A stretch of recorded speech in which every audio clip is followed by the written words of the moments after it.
Tapi udahlah saya ikhlas, saya tidak minta royalti kayak lagu-lagu itu. Saya itu orang paling dihormati para travel karena kalau nggak tanya hukum tanya saya. Tapi saya tidak pernah dapat laporan labanya, tapi saya itu orang kaya. Makanya pantasnya saya itu masuk surga karena sudah benar. Ya kayak gini kan, yang nyari ilmunya saya, cari referensi Unisma yang tinggal make, padahal yang nyari-nyari kan. Ya gitu nanti dipakai dalil kayak orang pinter gitu.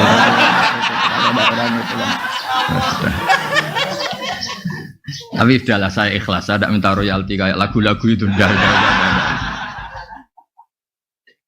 Ini gara-gara cantik, ini cerita bahwa dunia mulai dulu tidak ideal. Nabi pas itu tuh boncengin sepupunya, namanya Fadl bin Abbas.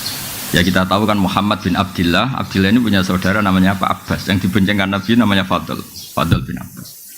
Melihat terus sama perempuan tadi karena dia cantik. Terus perempuan ini juga melihat Fadl itu ganteng. Jadi mulai dulu entah atmosfer akademik atau atmosfer sosial tetap yang masalah itu yang mulai dulu fitnatur rijal ma'an nisa dan sebaliknya terus. Walhasil tuh falam wa wajal Fadl sebelum Nabi menjawab pertanyaan itu falam wa wajal Fadl. Wajahnya Fadl itu ya agak disingkirkan karena terlalu ditengokkan, dialihkan. Tapi bikin masalah baru, pamannya agak terima, abahnya agak terima. Abbas itu pamannya Nabi, berarti bapaknya Fadl. Lawaita ibna ammik, masa kamu sama sepupu kamu gitu? Jadi mulai dulu masalah. Ngadepi orang cantik ya masalah, ngadepi orang sentimen ya masalah. Ngadepi kampus bayar ya masalah, nggak bayar lebih masalah. Karena nggak bisa hidup. Jadi dunia mulai dulu tempatnya masalah. Karena dari awal liyabluwakum ayyukum ahsanu amala. Jadi sebelum pertanyaan dijawab itu ada kasus-kasus kecil begini. Terus Nabi menjawab, Aro'aiti laukana ala abiki dainun akunti qadiyatahu. Kalau andekan bapak kamu punya hutang, apa kamu bayar? Iya ya Rasulullah. Ya sudah. Fadainu wa ahakku bil qada, utang haji bapak kamu harus kamu bayar. Itu Imam Bukhari itu tidak dibabkan di bab haji, dibabkan bahwa seorang mufti, seorang kiai itu boleh menfatwakan hukum di tengah jalan. Tapi saya kiai Jawa Tengah, Anda tidak harus niru karena Anda kiai Jawa Timur. Itu bisa masalah besar, itu dianggap tidak sopan santun. Tapi segampang itu Islam dikelola Nabi. Orang di jalan, Nabi loh, bukan sekedar rektor, Nabi. Sayyidul awalin wal akhirin. Ketemu di jalan, dicegat, ditanya, nggak tersinggung. Nabi. Iya. Rektor takut ketua yayasan sekarang. Struktur zaman akhir itu repot. Rektor juga takut sama ketua yayasan. Takut betul loh, karena bisa tanda tangan itu ketua yayasan itu. Makanya saya di UI ikut yang yayasan aja biar keren, rektornya takut.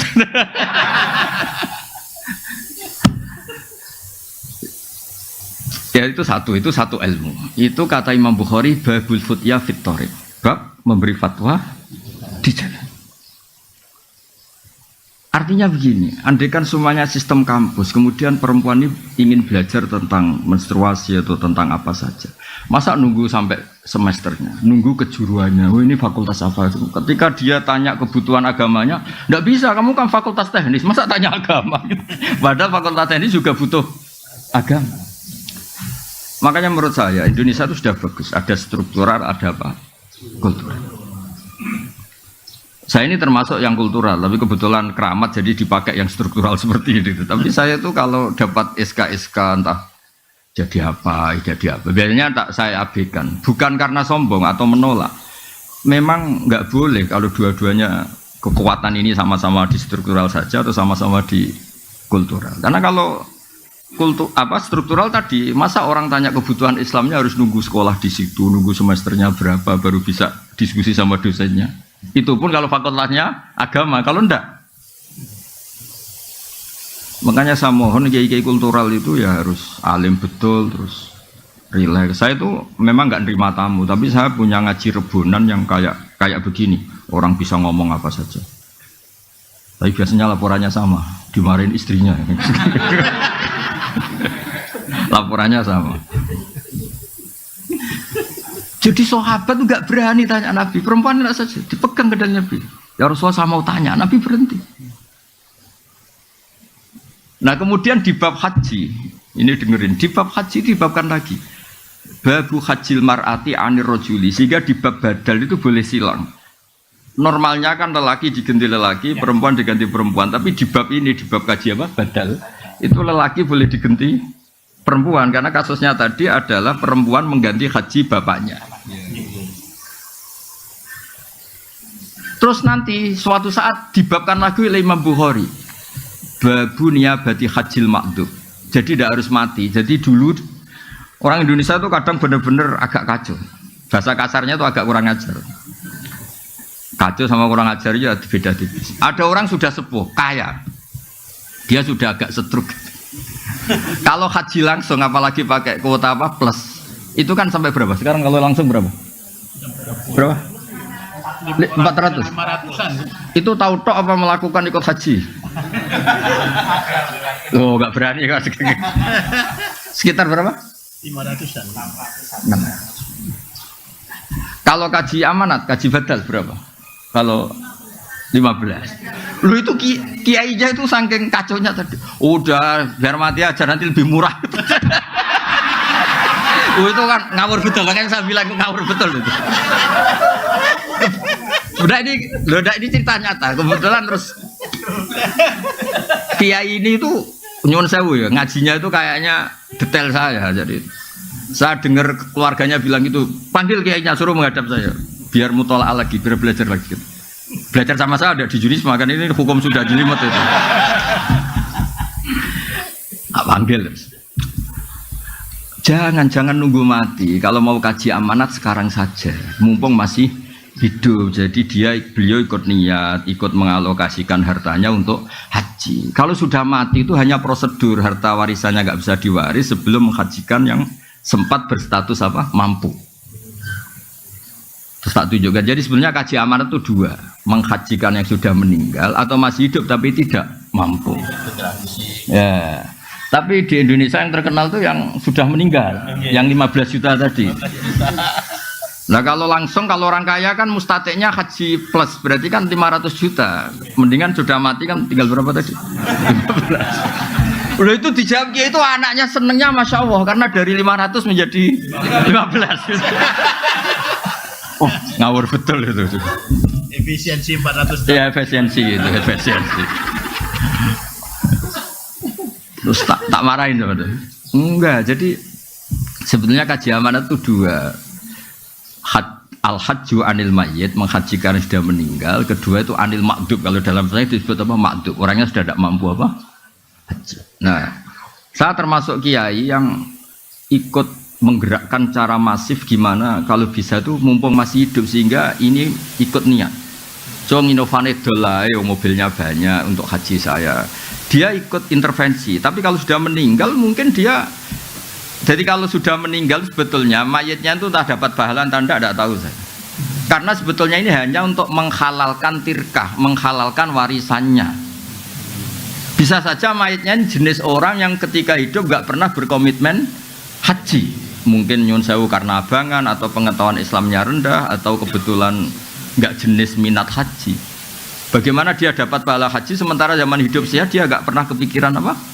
Haji, padahal inamal amalu binniyat. Kalau dia sudah mati dan dihajikan keluarganya, sebetulnya haji ini hanya untuk menghalalkan tirkah tadi, pembagian apa? Waris. Makanya kalau yang seleranya belum haji atau gak ingin haji, ahli warisnya harus didik, ajarin bahwa sebagian harta itu milik Allah dan statusnya mustatik, supaya yang makdub tadi, yang stroke atau yang sakit ini ikut niat. Walhasil terus kiai tadi, wah, nak ngono kudu ngaji Gus. Ya maksudnya coba disalami template banyak dia karena tadi efisiensi tadi. Oh itu dari berapa? 500 menjadi berapa? 15 juta berarti 485 ya. Itu kalau 5 jutanya aja disalamkan template itu sebagai upah fatwa gitu kan. Ya jadi saya mohon, maksud saya begini, saya cerita hadis Bukhari tadi. Jadi mengelola ilmu Islam itu di kampus ya boleh, di pondok-pondok disiplin ya boleh. Mengelola Islam kayak saya, yang saya itu termasuk penganut Imam Bukhari. Jadi dulu itu Islam segampang itu. Nabi lewat ditanya, karena kalau orang sowan Nabi itu ya tidak gampang, beliau sibuk. Pernah ini satu kejadian dan ini saya tiru. Orang-orang Bedui itu kan punya etika, jadi kalau mau sowan Nabi itu bengok-bengok, lidah itu bengok, manggil-manggil keras. Terus sama Allah ayat turun, innal ladzina yunaduna kami wara'il hujurat aksaruhum la yaqilun. Orang yang manggil-manggil kamu Muhammad dari luar kamar itu orang-orang enggak sopan. Terus walau annahum sabaru hatta takhruja ilaihim lakana khairal lahum. Jadi Nabi itu profesional, kalau sudah dalam rumah itu milik keluarga.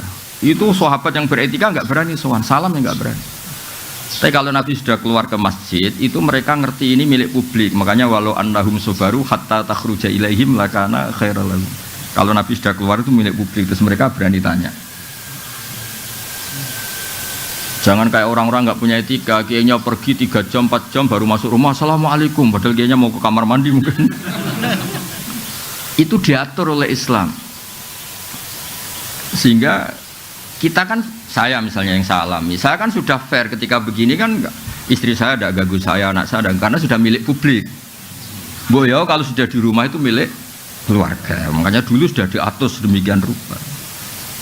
Tidak tahu kalau di daerah kamu melakukan ini apa enggak, tidak tahu. Kadang-kadang kiainya juga senang ditamoni lah, itu kan ya sudah nggak tahu, itu kan haknya, itu kan apa haknya. Nah saya di sini juga hak saya, ini wilayah saya, teritorial saya.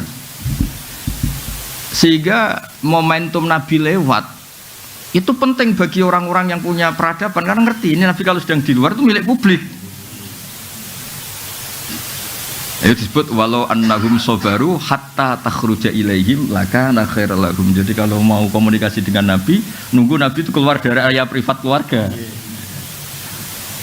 Ya Pak Rektor ini kalau pas di luar kan jenengan milik kamu, kalau sudah di rumah kan tidak tahu, jangan-jangan disuruh nyuci piring sama istrinya.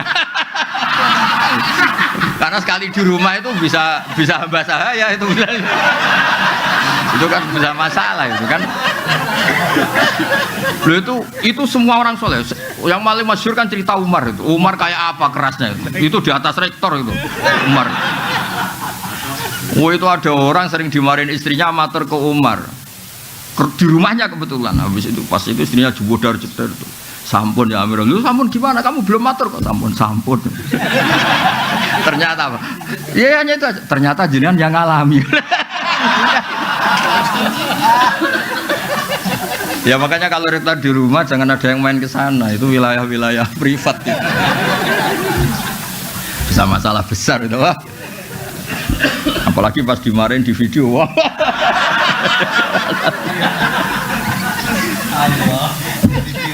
Iya. Jadi Nabi itu nggak pernah digugat lelaki, yang pernah digugat perempuan itu. Jadi makanya saya bilang kata cantik itu penting. Jadi ada perempuan tuh cantik sekali, namanya Khawlah binti Salabah. Saking cantiknya dia mungkin habis haid atau apa, terus dia pas suaminya datang itu dia pas sholat. Ya karena cantik tadi. Langsung suaminya orang Arab kan nggak makan bakwan sama tempe, makanya daging. Pokoknya ingin langsung hubungan intim. Istrinya menolak. Wong di redaksi kitabnya itu agak jorok ceritanya. Fa'ajabatu ajizatu. Dia ngelihat istrinya sujud tuh tertarik. Walhasil terus diajak nggak mau. Terus orang Arab itu kalau mangkel melakukan apa? Dihar. Dihar itu menyerupakan istri dengan apa? Ibu. Kalau di Arab menyerupakan istri dengan ibu itu maknanya nggak mungkin halal disetubui. Kalau di Indonesia enggak. Kalau menyerupakan istri dengan ibu itu karena kasih sayangnya. Makanya di Indonesia hampir nggak ada apa? Dihar, karena beda sekali perspektifnya. Beda sekali. Walhasil terus karena dihar di jahiliyah dulu itu hukumnya sama dengan tolak. Nabi itu melangsungkan hukum yang nggak dibatalkan oleh apa? Islam. Yang nggak dibatalkan, saya ulang lagi. Karena beberapa tradisi jahiliyah juga ada yang diteruskan. Matur ya Rasulullah, saya istri saya dihar gini. Yang matur pertama itu suaminya. Namanya Aus bin Somit. Ada banyak riwayat, sama ambil saja Aus bin Somit. Enggak usah diteliti jadi disertasi itu enggak usah. Disertasi kok ilmunya copy paste. Mau nanti disertanya kata Gus Wak kacau itu, enggak ilmiah itu ya, harus nyari referensinya sendiri. Barang nyari kamu biaya pakai maktabah samilah 5.000, aduh kasus lagi. Kata Nabi, ya sudah gitu memang hukumnya. Pulang suaminya. Kata istrinya, wah kamu gak mutu ya. Datang. Ini cerita surat Mujadalah tadi kalau zaman baca Mujadalah. Betul ya Rasulullah kalau dia itu kayak tolak. Iya. Nabi, saya ini sudah tua. Kalau bikin hukum mau dipikir-pikir dulu. Khawlah itu cantik, cantik betul. Agak jorok orang. Agak ngawur kalau ngomong itu, kalau sama Nabi agak ngawur. Ini kisah nyata loh. Maksudnya gimana?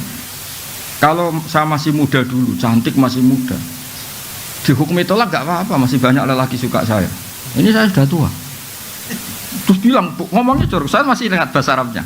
Akala syababi, muda saya, cantik saya dihabiskan oleh dia, maksudnya suaminya Aus bin Samit. Wa nasartu lahu batni, sehidup-hidup saya sudah pokoknya ngomongnya jorok dia. Sudah pas tua gini, sudah tidak cantik, sudah gembrot, sudah ini itu, ada dihar yang kayak tolak. Tadi kata Nabi, ya hingga detik ini belum ada pembaharuan hukum, belum ada itu. Masih begitu kata Nabi. Kalau begitu terus, engkau saya laporkan Allah Ta'ala. Oh, itu kalau nggak perempuan tidak bisa. Wih. Tapi gara-gara itu Nabi itu kelihatan Nabi. Memang kadang-kadang eksiden itu berkah. Si Khawlah ini terus pulang di kamar dia sujud, ya Allah bilangin nabimu ini hukum apa. Bilangin nabimu ini hukum apa ya. Saya sudah tidak cantik, sudah tua. Kalau kejadian ini ketika saya masih cantik nggak masalah. Terus ngomongnya tuh pas munajat tuh yang ngawur betul. Indomam tuhum ilaihi do'u wa indomam tuhum ilayya jam. Ini anak saya banyak. Kalau yang ngurus dia pasti tersia-siakan. Namanya lelaki mesti katut babon, dia sudah pikir aja gitu. Namanya lelaki mesti udah kalau cerai sama saya nggak sampai seminggu kan lelaki nggak ada idahnya. Pasti langsung nikah apa? Lagi. Pasti anak saya ini disia-siakan. Kalau anak-anak saya rawat saya pasti kelaparan karena saya perempuan nggak bisa apa-apa. Tolong bilangin Nabi hukum ini dirubah. Itu pas munajat gitu terus Nabi itu didatangi Jibril. Udah rubah aja. Kata Allah, udah dirubah aja. Kalau dihar itu tidak sama dengan apa? Tolak. Terus Nabi nyuruh sahabat, udah panggil tadi Khawlah. Gugat aja diterima. Datang. Nah, supaya Pak Rektor ini hati-hati. Ngadepi dosen-dosen putri itu harus hati-hati. Nggak akan menang gitu.